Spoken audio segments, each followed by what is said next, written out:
പൊന്നമ്പലമേട്ടിൽ മകരജ്യോതി തെളിയാൻ മണിക്കൂറുകൾ മാത്രം ബാക്കി നിൽക്കെ ഭക്തിസാന്ദ്രമായി ശബരിമല. ലക്ഷക്കണക്കിന് തീർത്ഥാടകരാണ് സന്നിധാനത്തും മറ്റ് വ്യൂ പോയിന്റുകളിലും മകരജ്യോതി ദർശിക്കാൻ കാത്തുനിൽക്കുന്നത്.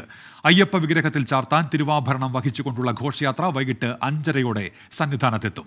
തിരുവാഭരണ ഘോഷയാത്ര കടന്നുവരുന്നതിനാൽ ഉച്ചയ്ക്ക് ശേഷം തീർത്ഥാടകർക്ക് നിയന്ത്രണങ്ങൾ ഉണ്ടാകുമെന്ന് ദേവസ്വം മന്ത്രി കെ രാധാകൃഷ്ണൻ അറിയിച്ചു. മനഃപൂർവ്വം വിവാദങ്ങൾ ഉണ്ടാക്കാനുള്ള ചില ശ്രമങ്ങൾ ഒഴിച്ചു നിർത്തിയാൽ പരാതികൾ ഇല്ലാതെ തീർത്ഥാടനകാലം പൂർത്തിയാക്കാൻ കഴിഞ്ഞു എന്നാണ് വിശ്വാസം എന്നും ദേവസ്വം മന്ത്രി പറഞ്ഞു. അദ്ദേഹത്തിന്റെ പ്രതികരണം കേൾക്കാം. ഒരുപക്ഷെ പരാതികൾ ഉണ്ടാക്കിയ കാര്യങ്ങളൊക്കെ തന്നെ നമുക്ക് പരമാവധി പരിഹരിക്കാൻ കഴിഞ്ഞു. ചില പരാതികൾ കൃത്യമായിട്ടുണ്ടാക്കിയതാണെന്നും നമ്മൾ കണ്ടെത്തി.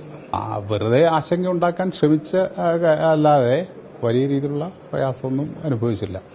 പിന്നെ പഴയ പോലെയുള്ള ഭക്തിയോടുകൂടി വരുന്നവർക്ക് എത്ര നേരം കാത്തു നിന്നാലും കുഴപ്പമില്ല. ചില ഭക്തരെങ്കിലും ഭക്തിയുടെ മറവിൽ വേറെ എന്തെങ്കിലും ഉദ്ദേശം നടപ്പിലാക്കിയിട്ടുണ്ടോ എന്നുള്ളത് അവർ സ്വയം പരിശോധിക്കേണ്ടതാണ്. അപ്പം നമ്മുടെ ഈ ശബരിമല എന്ന ഈ തീർത്ഥാടന കേന്ദ്രത്തെ കൂടുതൽ മെച്ചപ്പെടുത്താൻ വേണ്ടിയാണ് എല്ലാവരുടെയും ഉപദേശ നിർദ്ദേശങ്ങൾ ഉണ്ടാകേണ്ടത്. തകർക്കുക എന്നുള്ള ലക്ഷ്യം വെച്ചുകൊണ്ടായിരിക്കരുത് എന്ന ഒരു അഭ്യർത്ഥന സർക്കാരിന് വേണ്ടി ഞാൻ മുന്നോട്ട്